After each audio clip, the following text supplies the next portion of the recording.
There is a man you have probably encountered at some point in your life. He is not the loudest in the room. He is not the one performing for an audience or constantly surrounding himself with people to fill the silence. He does not need to be at every event, does not need to be constantly reachable, does not need a packed social calendar to feel like his life is worth something. He spends time alone. Real time. Not the time you kill scrolling through your phone at midnight because you cannot stand your own thoughts. Not the distracted, anxious, uncomfortable aloneness that most people experience when the noise stops and they suddenly have to sit with themselves. Real, deliberate, chosen solitude. The kind that most people find slightly unsettling to witness. And something about him is different. You cannot quite put your finger on it.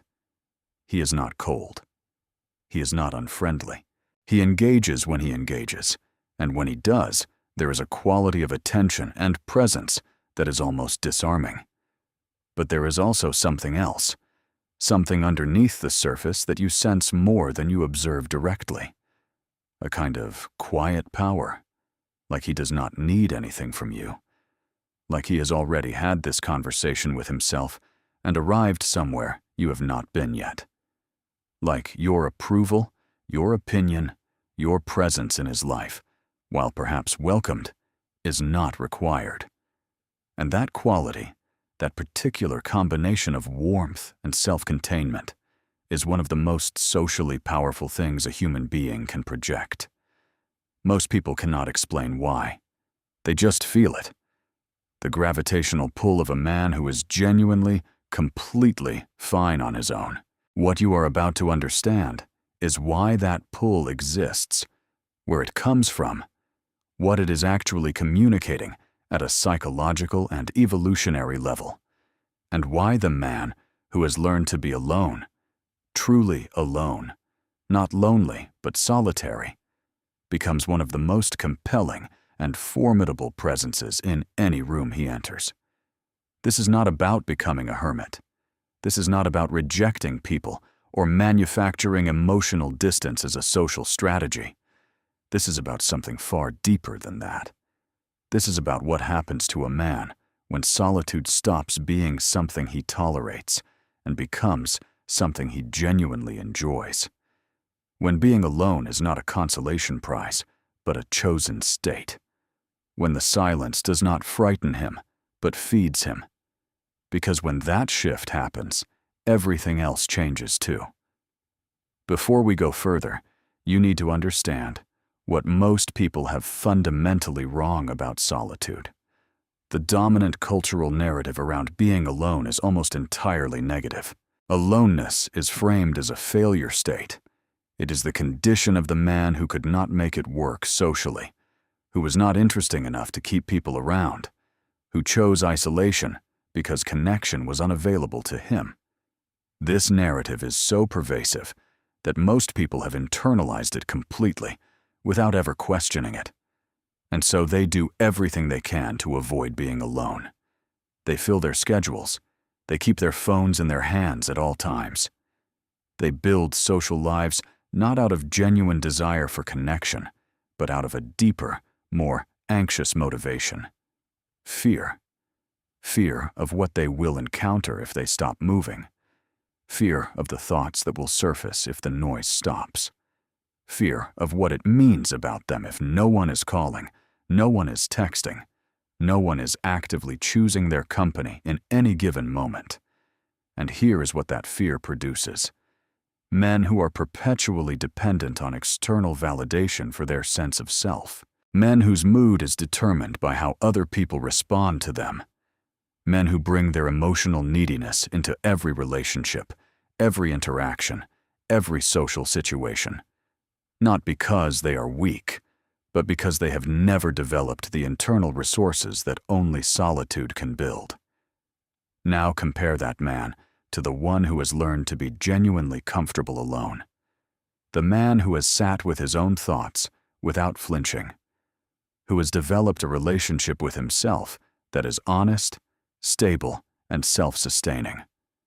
who does not need external input to feel okay, because he has built something internally that provides that stability regardless of what is happening around him. That man walks into a room differently. He speaks differently. He holds himself differently. And people feel it, even when they cannot name it. Because what they are feeling is not a social technique. It is not a practiced behavior or a cultivated persona. It is the natural result of a man who has done the internal work that most people spend their entire lives avoiding. Solitude is not where strength goes to die. It is where strength is built. To understand why this is, you need to go back further than modern psychology. You need to go back to the evolutionary context in which human social behavior was shaped. For most of human history, the men who survived and thrived were not necessarily the most social. They were the most capable, the most resourceful, the men who could handle difficulty, uncertainty, and isolation without falling apart. The men who could be separated from the group by necessity, by circumstance, by the demands of hunting, exploration, or conflict, and return not diminished, but sharpened. Solitude was a test, and the men who passed it were the men that other people wanted nearby when things got hard. This is embedded in human psychology at a level that predates conscious thought. When you encounter a man who is genuinely comfortable alone, something in your brain registers that comfort as competence, as capability, as evidence that this man has the internal resources to handle whatever comes. And when you encounter a man who cannot be alone, who becomes anxious and destabilized without constant social contact, who needs continuous reassurance to feel okay, something in your brain registers that as fragility, as dependency, as a liability rather than an asset. This is not a conscious judgment. It is an instinctive one, and it operates far below the level of rational thought.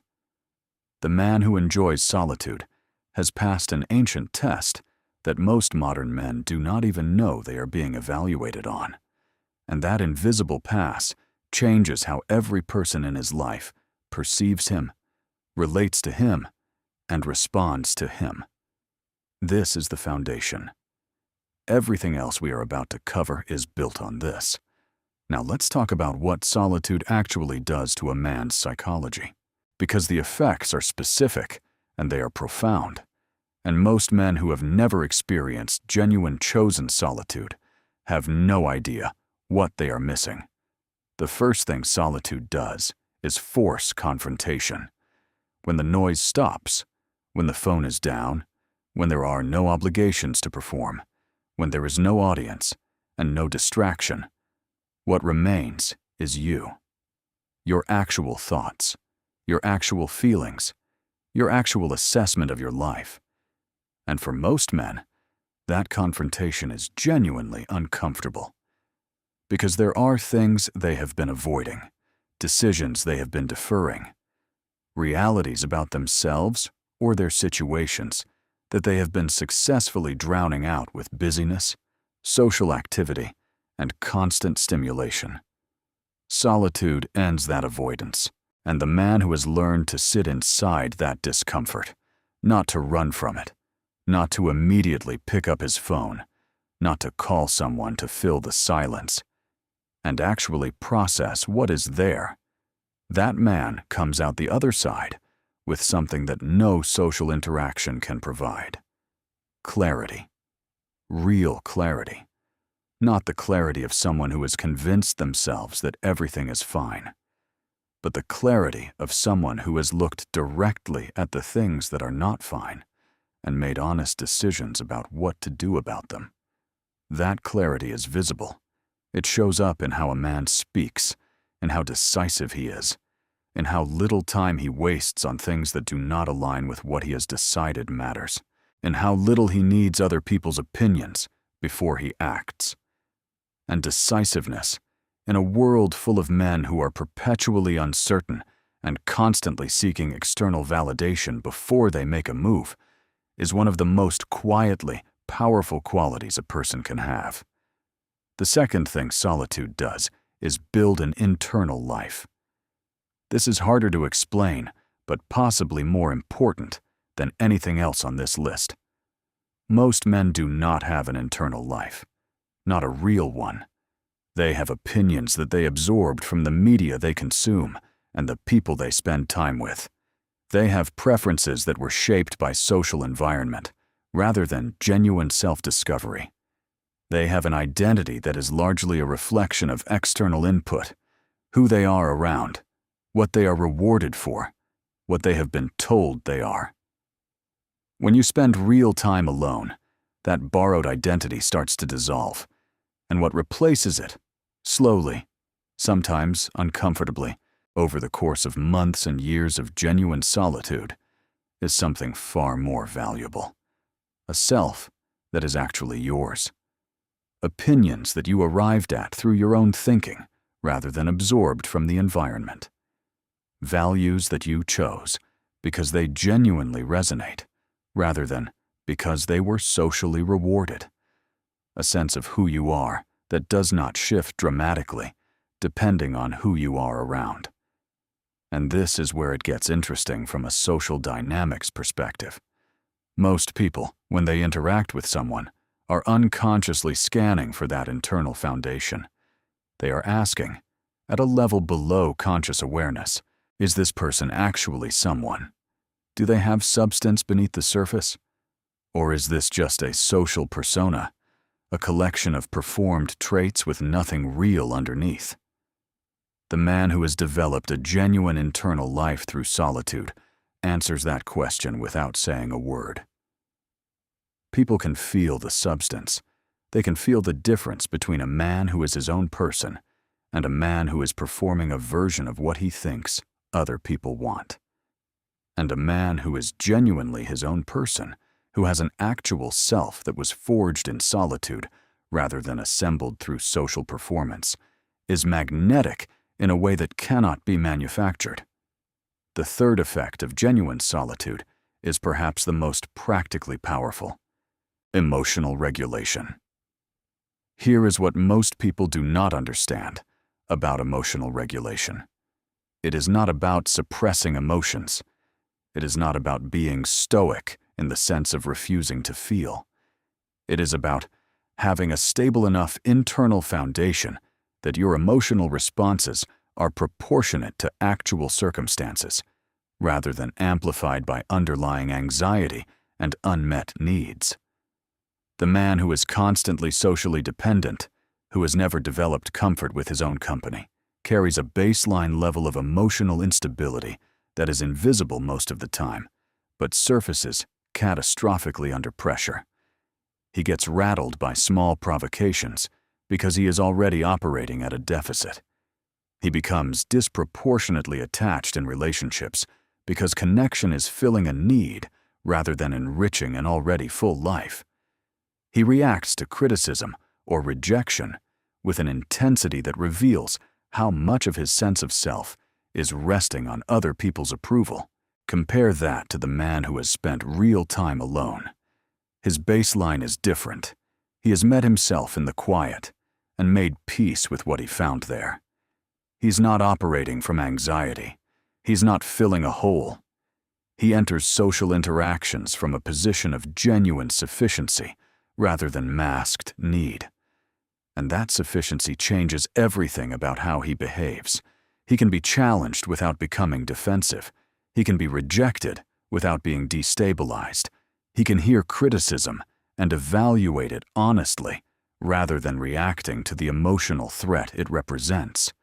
He can walk away from situations and relationships that do not serve him because his sense of self does not collapse without them. That emotional stability, that proportionate, grounded, unhurried way of moving through the world is one of the deepest signals of genuine psychological strength. And it is only built in one place: alone. Now let's shift from the internal to the external. Because the internal changes that solitude produces do not stay internal. They radiate outward. They change the way a man shows up in every social context, every relationship, every room he enters. And here is where it starts to feel genuinely powerful. The man who has genuinely learned to enjoy solitude has, without trying to, eliminated one of the most self-defeating patterns in social dynamics. He has eliminated need. Not the performance of not needing. Not the strategy of playing it cool or acting indifferent. Actual, genuine, internally grounded non-neediness. The state that results not from suppressing desire, but from being genuinely full enough that he is not coming to any interaction as a vessel that requires filling.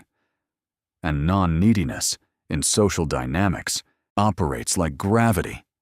Here is why. Human beings are extraordinarily sensitive to the presence of social need. We detect it instinctively. We can feel the difference between someone who wants our company and someone who needs it, between someone who is attracted to us and someone who requires our validation to feel okay, between someone who enjoys being around us and someone who is depending on our presence to regulate their emotional state. And the moment we detect that level of need, something shifts. The power dynamic changes. The person who needs more loses more. Their investment in the interaction exceeds the other person's, and that asymmetry, felt rather than calculated, reduces their perceived value automatically. The man who has learned to enjoy solitude has solved this problem at the root. He does not need to perform non-neediness because he genuinely does not need in the way that most men do.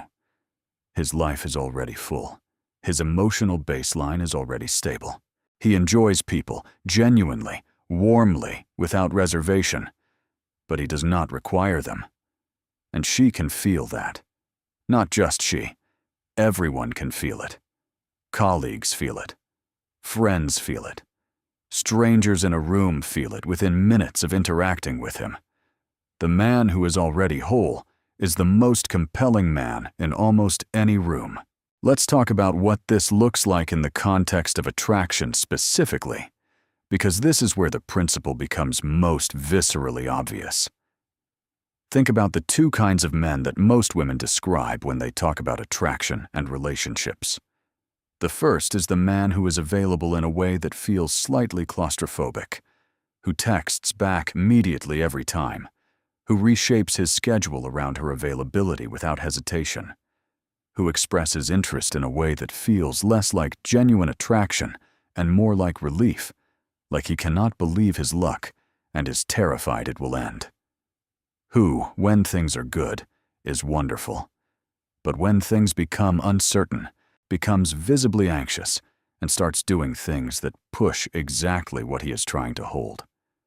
The second is the man who is genuinely interested, but not dependent, who is happy to see her, but equally happy in his own company, who has a life that does not reorganize itself around her presence, who is warm and engaged in the moments they share, but returns, without drama or performance, to his own full existence afterward. Which of those two men does she think about more when he is not around? Which of those two creates the kind of tension and curiosity that keeps attraction alive over time? It is not even close. And here is the critical thing. The second man is not playing a game. He is not strategically withholding his availability. He is not running some social script designed to manufacture interest. He is simply a man who has a real life, a real internal world, a genuine comfort with his own company. And that authenticity is precisely what makes him compelling. You cannot fake this. Women are extraordinarily good at detecting the difference between a man who is performing indifference and a man who is genuinely self-contained. Performed indifference has a faint but detectable quality of effort to it. Real self-containment has no effort in it at all. It is just how he is. And the way he got that way is not by learning techniques. It is by spending real time alone, building a real relationship with himself, and discovering that his own company is genuinely good. There is another dimension to this that most people completely overlook, and it is one of the most important. The man who enjoys solitude is, almost by definition, a man who thinks independently. This sounds obvious, but its social implications are enormous. The vast majority of people, men and women, are primarily reactive in their thinking. They form opinions in response to social signals. They adjust their positions based on who they are around and what those people think. They are extraordinarily sensitive to social consensus and deeply uncomfortable being in disagreement with it. And this is not a character flaw. It is the natural result of a social existence in which peer approval is the primary mechanism of validation. When your sense of self is built predominantly through social feedback, your thinking will naturally organize itself around maintaining that feedback. The man who spends real time alone breaks that loop, because in solitude, there is no social feedback to organize around. There is only his own mind, his own reasoning, his own honest assessment of what he observes and experiences. And a man who has spent sustained periods inside that independent thinking process develops something rare and genuinely powerful: his own mind. Not a borrowed perspective shaped by the people around him. Not a carefully curated set of opinions designed to earn social approval. His own actual, considered, independently arrived at perspective on things. And when a man like that speaks, something is different about it. There is a quality of conviction that is absent from borrowed thinking, a groundedness, a lack of the social hedging and qualification that most people unconsciously add to everything they say as a form of preemptive defense against disagreement. When he says something, he says it. Not as performance, not as positioning, because it is what he actually thinks. And that quality of genuine, grounded, independent thought is one of the rarest and most compelling things a man can bring to a conversation or a relationship. It is what makes people lean in, what makes them take him seriously in professional contexts, what makes her feel like she is talking to someone who is actually present rather than performing presence. It comes from solitude. There is no shortcut. Now, let's address something directly, because there is a version of this conversation that goes wrong in a very specific way.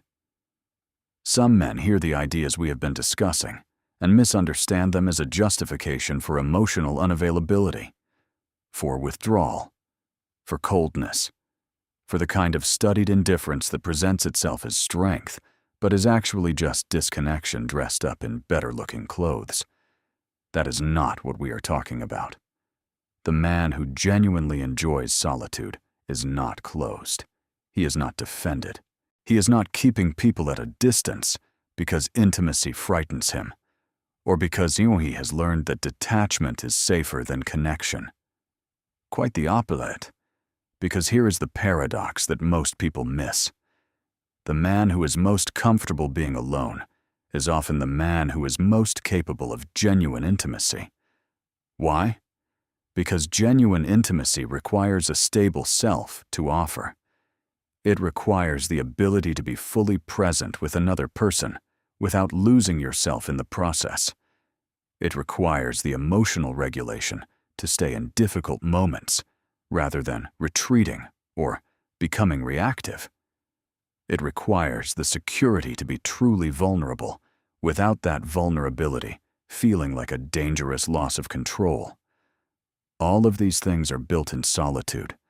The man who cannot be alone is actually the man who struggles most with real intimacy, because he brings his neediness into every close relationship.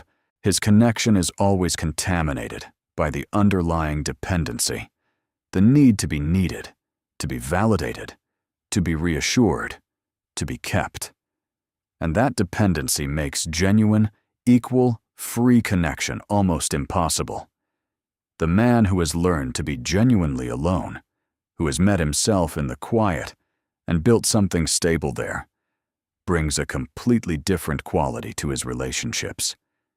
He is present because he chooses to be, not because he requires it. He is open because he has the security to be, not because he is desperate for connection. He is warm and engaged and genuinely invested, but from a position of genuine choice rather than anxious dependency. And that kind of freely chosen, internally secure, genuinely present connection is experienced by the other person as something extraordinary. Because it is rare. Because it is the thing most people spend their entire relational lives searching for without ever quite finding it. Let's bring this down to something practical, because philosophy is only as useful as it is actionable. What does a man who genuinely enjoys solitude actually look like in daily life? He has things he does alone that he considers non-negotiable. Not because he is antisocial, not because he is hiding from the world, but because he has learned that certain things, the clarity, the perspective, the internal equilibrium that his life requires, can only be maintained through regular time in his own company. He reads, he thinks, he walks without his phone. He sits with his own thoughts instead of immediately replacing them with external content. He pursues things that interest him independently of whether anyone else finds them interesting. He maintains projects, interests, ambitions that are entirely his own, that he does not need to share, explain, or justify to anyone. And the cumulative effect of those habits is that he is never running on empty. Most men are running on empty most of the time. They pour themselves into work, social life, relationships, performance, and they never stop to refill. So over time, their reserves deplete, their patience shortens, their emotional responses become less proportionate. Their neediness increases in proportion to how drained they feel, and they keep looking to external sources, more stimulation, more validation, more connection, to solve a problem that can only be solved internally. The man who has a genuine solitude practice is refilling continuously, not in a dramatic, ritualistic way, just quietly, consistently, in the ordinary rhythms of a life that includes real time alone. And the result of that continuous refilling is a quality of presence and energy that is entirely different from what most men project. He arrives at things with reserves rather than deficits. He engages from fullness rather than need. He gives rather than takes. And people feel that. They feel the difference between being in the company of a man who is depleted and performing, and being in the company of a man who is genuinely present and genuinely full. That quality, that quiet, unhurried, fully resourced presence is what people mean when they say someone has real energy, real gravity, real power. It does not come from achievement. It doesn't come from appearance. It doesn't come from any external marker of success. It comes from within. And it is built in solitude. Here is something that needs to be said about solitude and purpose, because they are more connected than most people realize. The man who genuinely enjoys being alone is almost always a man who has something he is working toward, not in a performative, posted on social media way, but in the real, quiet, sustained sense of having something that matters to him that he is actively building. This is not coincidental. Solitude creates the conditions in which genuine purpose can be discovered and pursued.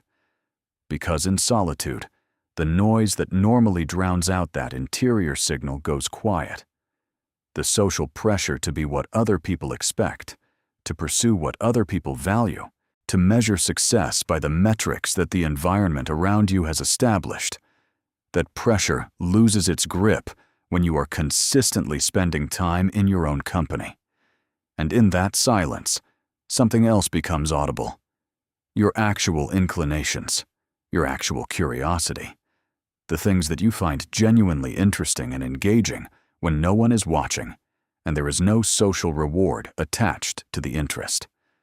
The work that absorbs you completely, that makes time disappear, that you return to not because it impresses anyone, but because it is yours. That is where real purpose lives. And real purpose, once found and pursued, changes a man's presence more profoundly than almost anything else. Because a man with a genuine sense of purpose is not available to be defined by anyone else. He already has a definition, one he chose in solitude, when the external noise was quiet enough to hear his own signal. And that self-defined man, clear about who he is, clear about what he is building, moving through the world with a direction that came from within rather than without, is a fundamentally different social presence than the man who is still waiting for the external world to tell him who he is supposed to be. Purpose does not make a man arrogant. It makes him settled, certain in a quiet, non-aggressive way, unswayed by social pressure in a manner that is not combative, but simply stable. And settled, certain, stable men are extraordinarily rare, which makes them extraordinarily compelling. There is one more thing that needs to be addressed, because it is perhaps the deepest and most counterintuitive point in everything we have covered. The man who genuinely enjoys solitude has solved the problem that destroys most men's social power without them ever realizing it. The problem of seeking. Most men are in a constant state of seeking. Seeking validation, seeking approval, seeking confirmation that they are on the right track, making the right choices, being perceived the right way. This seeking is so deeply habitual that it operates below conscious awareness. It shows up in the way they speak, qualifying statements before they have finished them, checking for reactions before committing to a position. It shows up in how they behave, adjusting, performing, calibrating constantly in response to the social environment. It shows up in their relationships, requiring a level of reassurance and confirmation that slowly exhausts the people around them. Seeking is the single most reliable signal of low social value. Not because the desire for connection and recognition is bad. Those are deeply human needs. But because seeking those things openly, continuously, from a place of anxiety rather than genuine desire, communicates one thing above all else: insecurity. And insecurity in the social environment is magnetic for all the wrong reasons. It attracts people who feed on it. It repels the people who are themselves grounded and secure. And it keeps the seeking man trapped in a dynamic where the very behavior designed to earn him approval is the behavior that prevents it. The man who has genuinely learned to enjoy solitude has, gradually and organically, become a man who is no longer seeking. Not because he has suppressed the desire, but because he has filled the underlying need through a source that actually works. His own company, his own thoughts, his own projects, his own growing sense of who he is and what he is building, his own capacity for stillness and presence and honest self-assessment. When those needs are met internally, the seeking stops. Not as a technique, not as a strategy, just naturally because the need that drove it is no longer going unmet. And the man who has stopped seeking, who is genuinely, internally full, moves through the world with a quality of ease that is entirely different from the constant, effortful, socially expensive motion of the seeking man. He is not performing. He's not trying. He's not seeking. He is simply being. And that simplicity, that genuine, grounded, effortless presence is one of the most rare and powerful things a human being can project. Here is where we land. The man who enjoys being alone is not a man who has given up on people. He is not a man who has concluded that solitude is superior to connection, or that independence is more valuable than love. He is not withdrawn, cold, defended, or emotionally unavailable. He is a man who has done something that most men in the modern world have never done. He has faced himself. He has sat in the silence long enough to hear what is actually there. He has built something real in the quiet, a self, a perspective, a purpose, a stability that does not require external support to remain standing. And then he brings that man into the world, into his relationships, where his presence is a gift freely given rather than a need anxiously expressed. Into his work, where his independent thinking and settled purpose give him a clarity and a direction that most people around him lack. Into every social context, where his quiet self-containment draws people toward him without any effort on his part, simply by being the rarest thing available. A man who is already whole. The world is full of men competing for attention, for approval, for validation, for the external confirmation that they are enough. That competition is exhausting. It is visible. It is, at the deepest level, unattractive. Because no one is drawn to desperation, regardless of how well it is dressed. The man who has learned to enjoy his own company has stepped entirely outside that competition. He is not playing the game that everyone else is playing. He has a different game, one that he is playing with himself, in the quiet, in the space that most men are too anxious to enter. And the results of that different game show up everywhere, in how he carries himself, in how he speaks, in how he handles difficulty without breaking, in how he enters a room and changes it without trying, in how she thinks about him long after the conversation has ended. You have a choice to make. You can keep filling the silence, keep performing, keep seeking. Keep pouring yourself into the external world in the hope that enough input will eventually produce the stability you are looking for. Or you can get quiet. You can sit with yourself long enough to discover that your own company is not something to be endured. That solitude is not a punishment or a failure state. That the silence, when you stop running from it, is where everything you have been looking for outside yourself was waiting all along. The dangerous man is not the loudest man in the room. He is the one who chose to be alone, built himself in the quiet, and arrived, unhurried, complete, and entirely himself. Become that man.